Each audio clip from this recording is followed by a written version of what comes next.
Snow has a way of remembering people long after people try to forget themselves, and that night it remembered Ryan Calder as clearly as if it had carved his name into the dark, pressing his existence into the cold until it could not be ignored. The world lay frozen and hushed, the frontier stretched thin and fragile beneath a sky the color of old iron, and his cabin stood alone like an unfinished thought, lantern dim, fire low. Grief settled into the corners like dust that never truly rests, waiting for someone brave enough to disturb it. Ryan was 30, though the weight in his shoulders made him feel far older, a widower shaped by loss in a town that respected his labor but distrusted his silences, a man who spoke little because the land already said enough for him.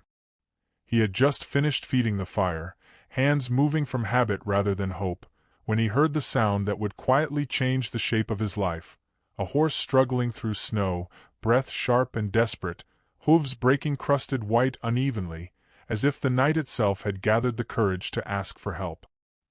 He opened the door slowly, knowing from hard-earned truth that mercy often arrived disguised as trouble, and lantern light spilled outward into the storm where a woman sat astride a trembling horse. Snow clung to her dark hair and lashes, catching in the lines of her face, her posture proud even as the cold hollowed her breath from her chest. She was native, beautiful in a way that did not ask permission or seek approval, her features marked by resolve and exhaustion, and when she slid down from the saddle, boots sinking into snow, she lifted her eyes to his without flinching, as though surrender was not something she had ever learned. "Please," she said, her voice steady but thin, like ice stretched almost to breaking, "just one night. I'll leave at dawn." Her name, he would learn later, was Livia, 25 years old, and in that moment she looked like someone who had already decided to endure whatever answer he gave, whether kindness or refusal. The silence between them thickened, heavy and intimate, pressing closer than the storm itself, as though the world were holding its breath to see who they would become. Ryan knew what the town would say before they ever found the words, knew the sheriff would narrow his eyes and weigh him like a man already guilty, knew kindness was rarely forgiven when it crossed invisible, unforgiving lines. Yet he also knew, with the certainty of a man who had lived through long winters of loss, that a person who closes his door on a freezing night never truly warms again. He stepped aside without ceremony, held the door open, and watched relief flicker across her face like a flame trying not to reveal itself, small and brave and unmistakable, while behind her the snow swallowed the sound of the world, sealing their fates together in quiet, irrevocable grace. Inside, the cabin smelled of wood smoke and old memories, a warmth steeped in solitude and longing, and Livia stood carefully, as if any sudden movement might shatter the fragile mercy she had been granted, her breath shallow, her heart beating too loudly in the quiet. Snow melted slowly into her dark hair, tracing cold paths along her skin, while Ryan set another log on the fire with unhurried care, the flames rising as though answering his gentleness, and poured water to boil without asking questions that could wait, offering her respect through silence rather than distance. The lantern light softened his features, revealing a quiet strength that made something ache tenderly in her chest, and she watched him as one watches a moment that might never return. Curiosity lingered in the air between them, unspoken but alive, thick with glances that nearly met and emotions that dared not yet take shape, because some encounters arrive already carrying the weight of consequence, and the soul seems to recognize them before the mind is brave enough to follow. Morning came gray and unforgiving, snow still falling, and with daylight came eyes, the kind that look without seeing, the kind that judge without knowing.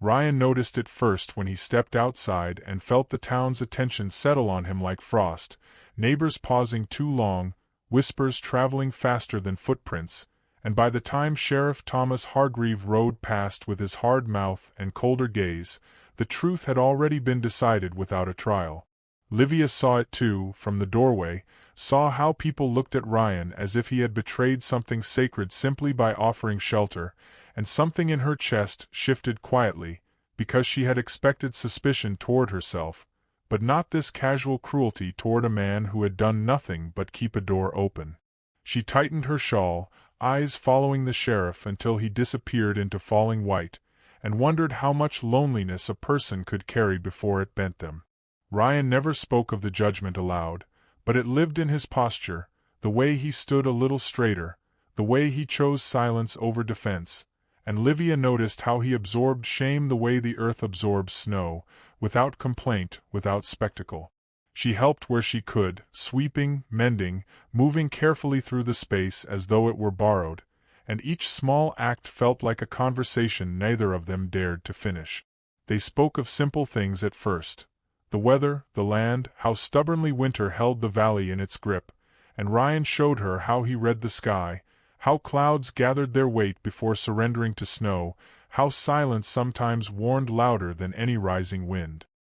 His voice was low, careful, as if he were sharing something sacred rather than ordinary, and Livia listened with a stillness that felt like trust, her eyes dark and attentive, her hands calm despite the long road etched into her bones. When she smiled, it carried the warmth of sunlight remembered rather than seen, a quiet glow that slipped past his defenses and settled somewhere deep, and more than once Ryan found himself turning away, unsettled by how easily her presence reached him. At night, the fire crackled softly, shadows stretching and folding along the cabin walls like living things, and the space between them grew heavy with what neither dared to speak. A brush of fingers when passing a cup, a pause that lingered too long, the careful way their eyes met and drifted apart, all of it became a language of restraint and longing. Curiosity lived there too, gentle yet insistent, asking in the hush of flame and snow how two souls could feel so much,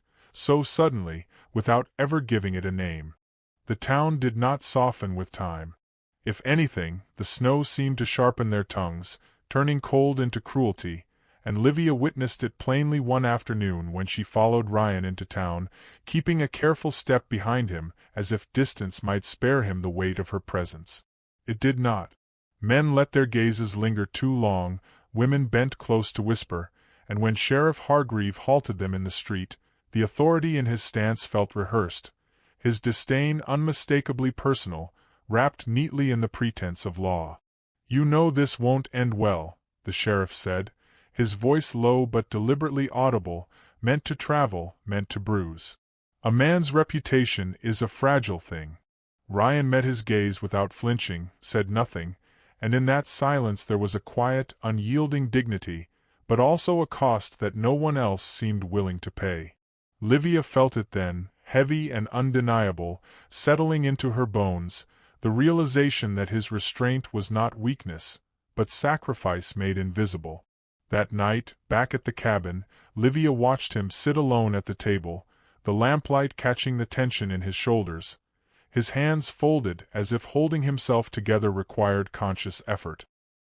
He looked so still, so resolute, and something inside her broke gently, like ice giving way to water. In that moment she understood that staying might keep her safe, might even keep her warm, but it would slowly strip him of the life he had fought to preserve, and love, when it comes quietly, often arrives carrying a knife as well as a bomb. She did not tell him her decision, because some goodbyes lose their courage when spoken aloud. Instead, she waited until the night grew deep and the snow thickened, until the world felt small enough to slip away from without being noticed. She saddled her horse with practiced care, her breath fogging the air, her heart aching with every familiar sound, and before stepping into the cold, she left a letter on the table beside a single feather, white and gray, light enough to carry meaning yet heavy with truth. In the letter, she wrote of gratitude and respect, of a love she had never planned for yet could no longer deny,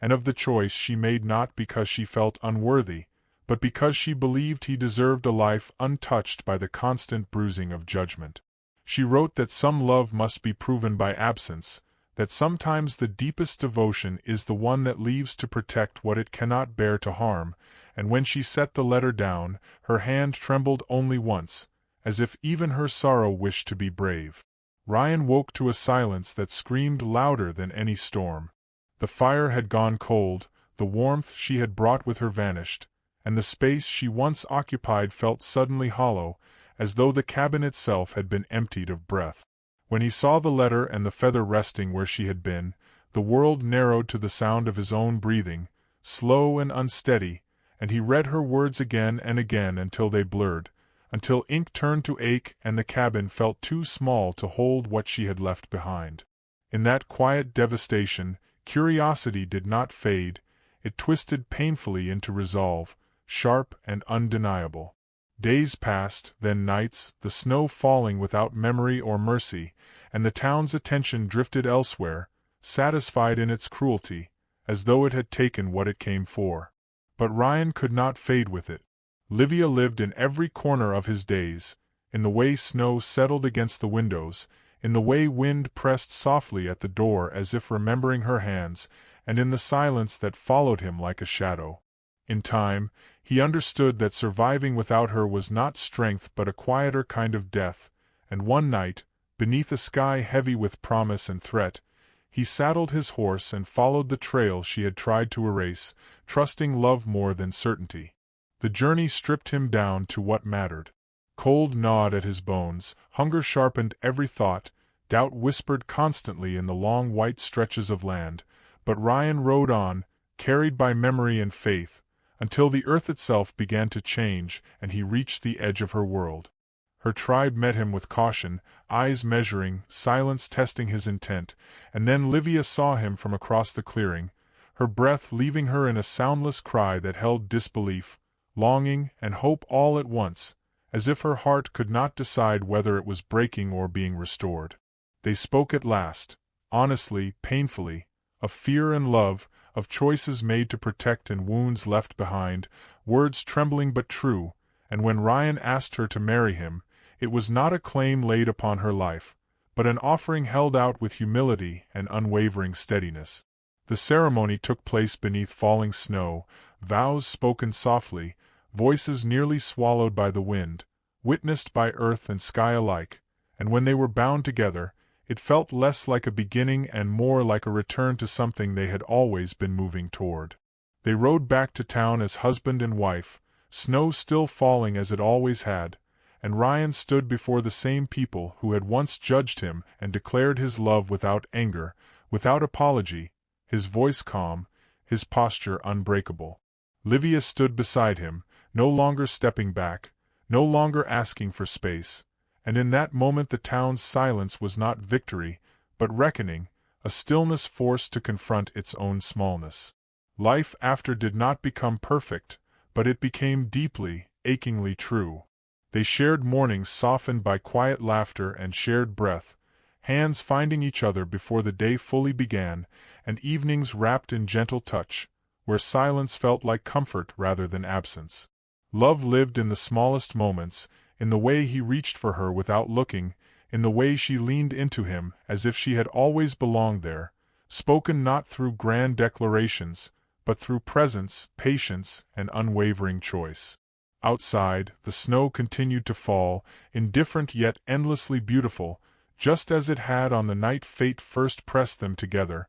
as though the world itself remembered. And if this story lingers with you, it is because somewhere deep inside you already recognize this truth, that the bravest love is not loud or effortless, but quiet, patient, and enduring, the kind that listens more than it speaks and chooses again even when choosing hurts. It is the love that opens doors on freezing nights with trembling hands, that rides back through merciless storms for the sake of a single soul, and that believes, softly but fiercely, that dignity, once chosen with love, will always find its way home, carrying both hearts with it.